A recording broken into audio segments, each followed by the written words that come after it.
continue to face difficult circumstances from both a health and an economic perspective. Pandemics are highly infrequent and unpredictable events, and consequently, the economic outlook is characterized by high uncertainty. The key challenge for policymakers will be to bridge the gap until vaccination is well advanced and rolled out, and economy and recovery can build its own momentum. In this situation, it is pivotal that public policies chart a clear way forward and inspire confidence to European citizens. Good public policies are what will allow us to persevere in these challenging times, and to do so, they need to be both ambitious and realistic. Given the central role played by the European Parliament in ensuring that EU policies work for European citizens, I could hardly be in a better place to discuss the topics you have chosen for today's hearing. As you said, the two topics are pivotal at the moment. First, I will comment on the evolving economic outlook and the impact of uncertainty on the economy. Second, I will discuss the respective roles of the ECB's monetary policy and of fiscal in this environment of high uncertainty. I will not count the number of times I say the word uncertainty or uncertain, but this is clearly the landmark of what we are facing at the moment, which makes our job incredibly challenging, as is yours. Let's look at the economic outlook, and as I said, monetary policy and uncertainty in that context. Now, while clearly the latest news on the vaccine looks very encouraging, the recent surge in coronavirus cases and the associated reimposition of a number of containment measures are adding to the already heightened level of uncertainty and present a serious challenge to the euro area and to the global economy at large.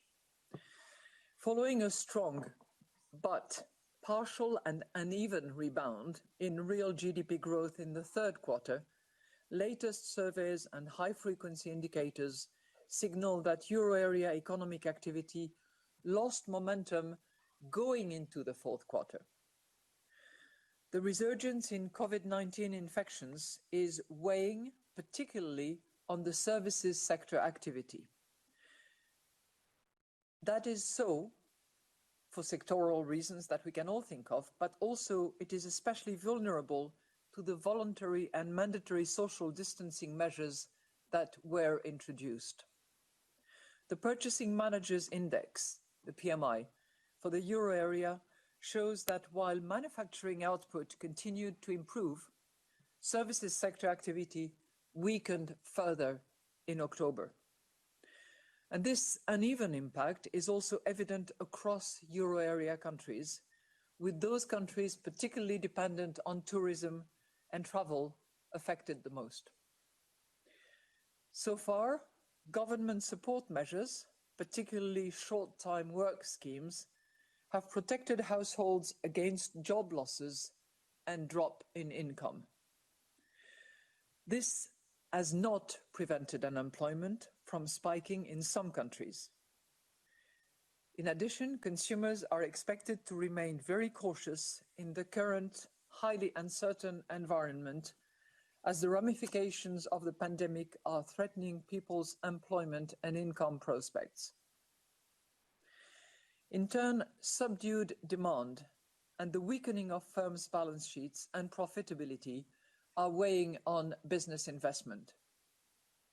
Companies are likely to remain hesitant about committing funds to long-term investments as long as there is continued high uncertainty on how the pandemic will unfold and when, as well as the possible rollout of a successful vaccine. Overall, the euro area economy is expected to be severely affected by the fallout from the rapid increase in infections and the reinstatement of containment measures, posing a clear downside risk to the near-term economic outlook. The weakness in economic activity since the onset of the pandemic is also reflected in inflation developments. Low energy prices and the temporary reduction in German value-added tax are dampening inflation.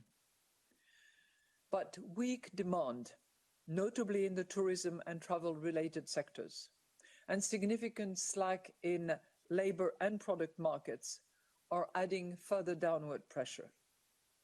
In this environment, we expect the headline inflation be likely to stay in negative territory until early 2021.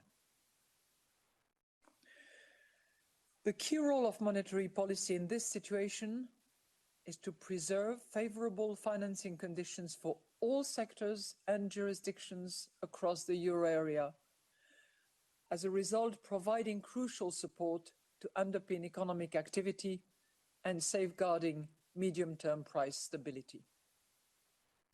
When thinking about favorable financing conditions, what matters is not only the level of financing conditions, but the duration of policy support too. In this regard, preserving favorable financing conditions for as long as needed is key to support people's spending, to keep credit flowing, and to discourage mass layoffs. As announced at our October meeting, over the coming weeks, the Governing Council will carefully assess the incoming information, including the new round of Eurosystem staff macroeconomic projections in December. And these projections will enhance our information set and allow a thorough reassessment of the economic outlook and the balance of risk. On the basis of this updated assessment, the Governing Council will recalibrate its instruments as appropriate to respond to the unfolding situation with a view to fostering convergence of inflation towards our aim in a sustained manner, in line with our commitment to symmetry. And while all options are on the table, the Pandemic Emergency Purchase Programme, that many of you know under the name of PEP, and our targeted long-term refinancing operations, known by you as TLTROs, have proven their effectiveness in the current environment and can be dynamically adjusted to react to how the pandemic evolves. They are therefore likely to remain the main tools for adjusting our monetary policy. We responded promptly and forcefully to the first wave that hit the euro area economies by designing new tools specifically tailored to the nature of the shock and recalibrating our well-diversified portfolio of existing instruments.